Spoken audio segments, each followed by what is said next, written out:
We, the students of GICL, would like to present before you our adaptation of All My Sons, a play by Arthur Miller. All My Sons tells us an intriguing story of a successful, self-made middle-aged man, Joe Keller. In the past, Keller's loss of his son Larry in the war, his business partner's imprisonment, and with the arrival of his children, great controversies are provoked and mysteries begin to unravel.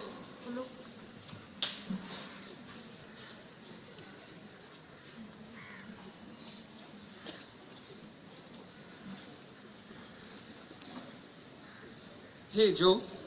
Good morning, Tim. What's going on? Nothing. Walking off my breakfast. Wow, it's beautiful. Not a cloud in the sky. Yeah, nice. You know, every Sunday ought to be like this. On days like these, I can't help but wish Larry were here. It's a shame that he's not here with us. I know, Jim. I choose not to think about it. It's all in the past now. Besides, we've all moved on. I'm happy that I have Chris with me here, though. He's a fine young man. Oh, and Jim, I request you not to talk about Larry now. At least now that Anne's home. Oh, I'm sorry, Joe. That slipped out of my mind. By the way, how's Anne doing? She's perfectly fine now. At least she's smiling again. I miss those days when Larry, George and I used to roam around the neighborhood. I miss those days. Yeah, I know you do, Joe, but I gotta run. I have a patient waiting. Bye. See ya.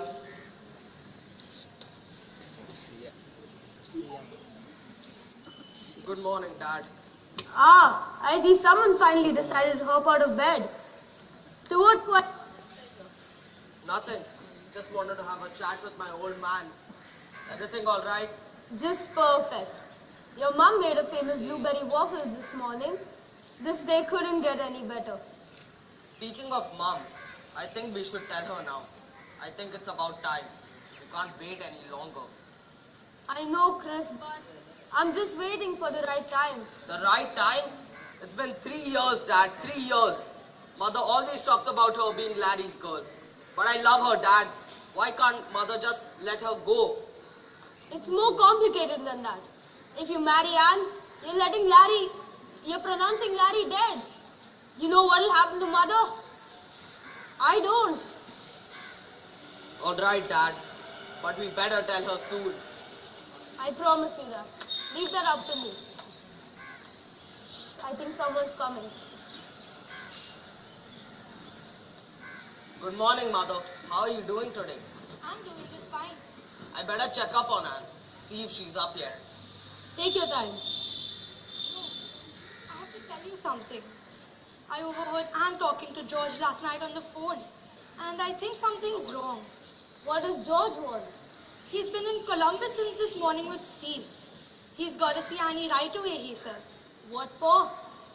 I don't know. He's a lawyer now, Joe. George is a lawyer. All these years, he never even sent a postcard to Steve since he got back from the war. Not a postcard. Well, so? Suddenly, he takes an airplane from New York to see him. An airplane. Well, can't the son see his father? I never doubted it. But what if... But what? I can't read your mind. What if Steve suddenly got to tell him that he takes an airplane to see him? What do I care what Steve got to tell him? You're sure, Joe? Yes, I'm sure. Right, Joe. Be... Once and for all, did you hear what I said? I said I'm sure. Be smart now, Joe. The boy is coming.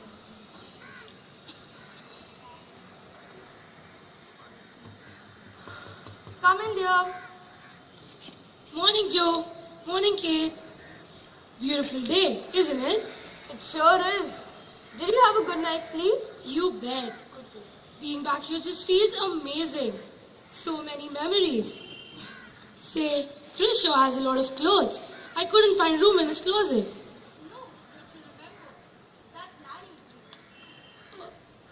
You mean they are Larry's?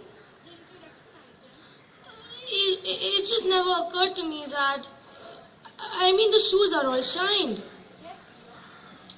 I'm sorry, Kate. I didn't mean to, but I Forget just... about all that now. It's all right.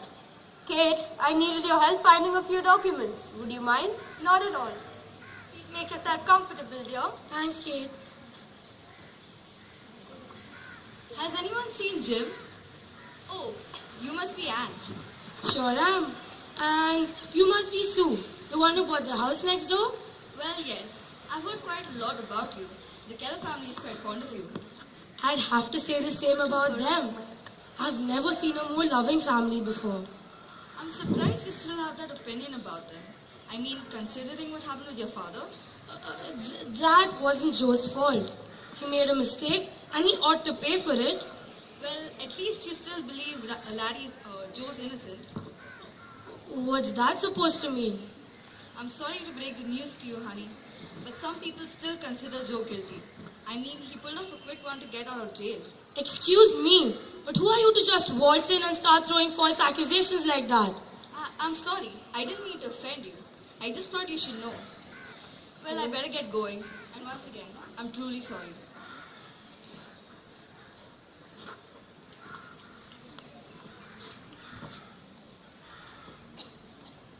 Anne, George is here. You need to go and talk to him. He's gone insane. You need to talk to him, bring him back to his senses.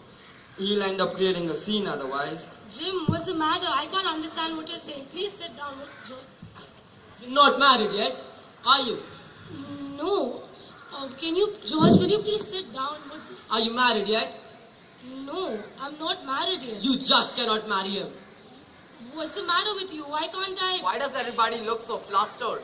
And hey, George, you're here. How are you? You just cannot marry him. That's that. What's the trouble, George? The trouble? The trouble is when you make idiots out of people once. You should not try to do it twice. What does that mean? George, please, calm down. Everyone, please relax. Can we deal with this like adults? This is not your place, Jim. I need to talk to these two alone. I think you should leave. It's okay, Jim. I'll deal with this on my own. You're coming home with me. What's the matter with you? Why can't I marry Chris? Because his father destroyed your family. Now look, George. Cut it short, Chris. Tell her to come home with me. George, please sit down. What's the matter? Now, what's the matter? My life turned upside down since then. I couldn't get back to work since you left. I wanted to go to Dad and tell him you were going to get married. It was impossible not to tell him. He loved you so much. Annie, we did a terrible thing. We can never be forgiven. You don't know what happened. Of course I know. You can't know. You wouldn't be here. Dad came to work that day. That night, he came to know the process was coming out with defects. There was something wrong with the process. So Dad called Joe and told him to come down right away. But the morning passed. No sign of Joe. So Dad called again. By this time, he had over 100 defectives. The army was screaming for stuff and Dad didn't have anything to ship. So Joe finally told him. On the phone, he told him to weld, cover up the cracks in any way he could, and ship them out. Are you through now? No, I'm not through now. Dad was afraid. He wanted Joe that he was going to do it. But Joe can't come down. He's sick. Sick. He suddenly gets the flu. Suddenly. But he promised to take responsibility. Do you understand what I'm saying? On the phone, you can't have responsibility. In a court, you can always deny a phone call, and that's exactly what Joe did. In the first time, they believed Joe, but in the appeal, they believed the rotten lie, and now Joe is a big shot, and your father is a patsy. Now, what are you going to do? Answer me. What are you going to do? What are you going to do, George? He's too smart for me. I can't prove a phone call. Then how dare you come in here with that rod? George, the court. The court didn't know your father. But you know him. You know in your heart Joe did it. And our father, the frightened mouse who didn't go to buy a shirt without anybody along, that man would do such a thing on his own? On his own. And because he's a frightened mouse, there's one other thing he'd do. throw the blame on someone else in court. But it didn't work. But with a fool like you, it works. Don't talk like that.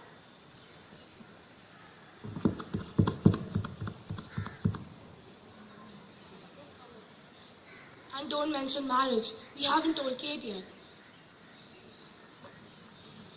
Look who's here. George, good to see you. How are you, Joe? So, getting old. You coming out to dinner with us? No, good to be in New York. I urge you to stay back. All right. I've never felt at home anywhere but here.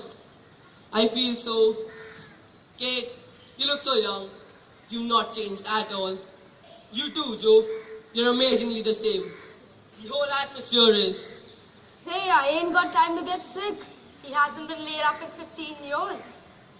I mean, except for the flu during the war. Huh? Well, I mean, sure, except for the flu. Oh, well, yes. It slipped my mind. Don't look at me that way. He wanted to go in that day. But he was too sick. I thought he had pneumonia. Why did you say he's never... I know how you feel, kid. I'll never forgive myself. If I could have stopped that day, I would have never let him touch those cylinder heads. She said you've never been sick. I said he was sick, George. Didn't you hear what Kate said? I remember pneumonia, especially if it was the day when my partner had to patch up cylinder heads. What happened that day, Joe? You know what happened that day, George. You've never been sick. He misunderstood me, Chris. He simply told Dad to kill pilots and covered himself in bed. George! Chris, I think it's time Anne leaves. What are you saying, mother? She just doesn't belong here. Then I don't belong here. She's Larry's girl. And I'm his brother and he's dead. And I'm marrying his girl. Never.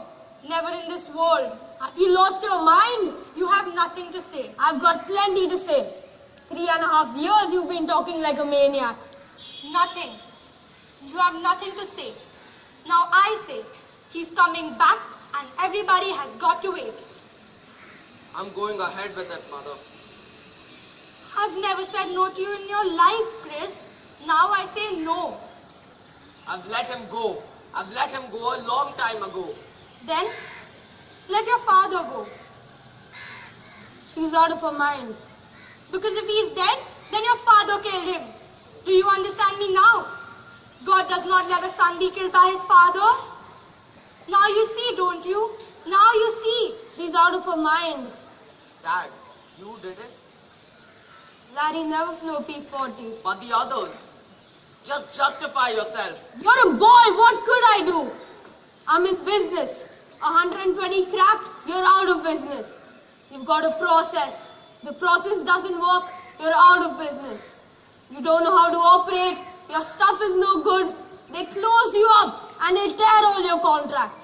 What the hell is it to them? You live 40 years into a business and they knock you out in 5 minutes. What could I do? Let them take my 40 years? Let them take my life away? I never thought they'd install them. I swear to God. What kind of man are you? Kids were hanging in the air by those heads. You knew that.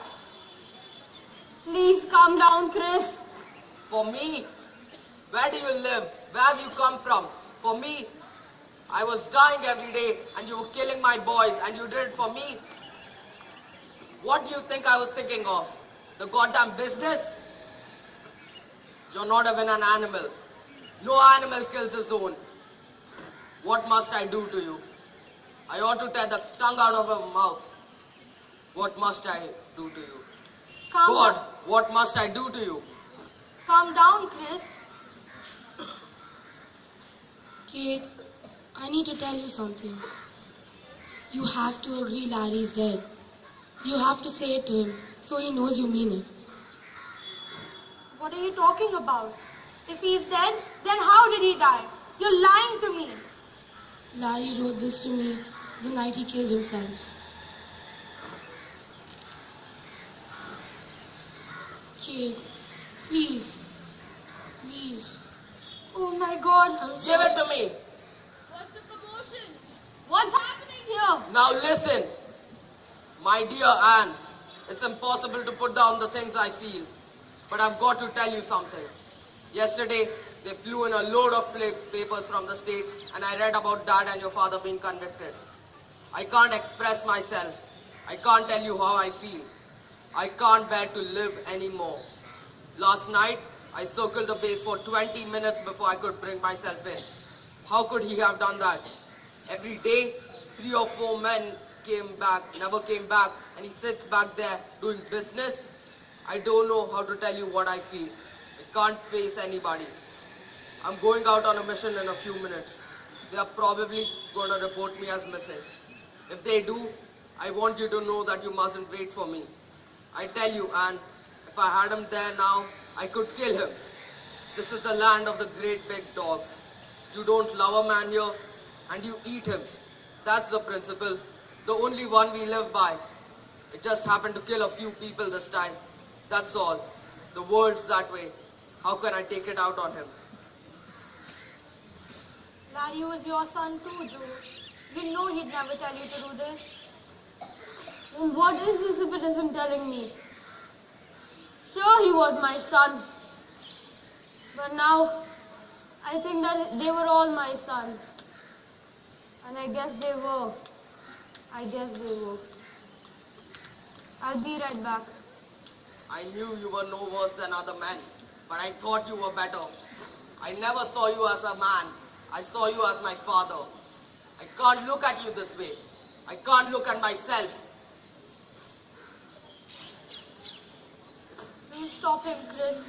How long will he live in jail? What do you think this is?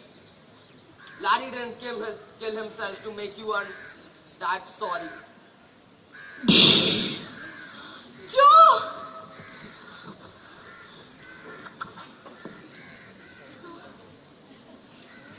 Joe Keller sacrificed his integrity for materialism. He sacrificed his partner's trust for the lust of money. He sacrificed the lives of 21 pilots and lost his moral values. Well, with this play, we must bear in mind that we have a larger responsibility than ourselves, larger than our family. One must not be consumed by greed. Instead, one must be driven by passion and patriotism towards one's country. Thank you.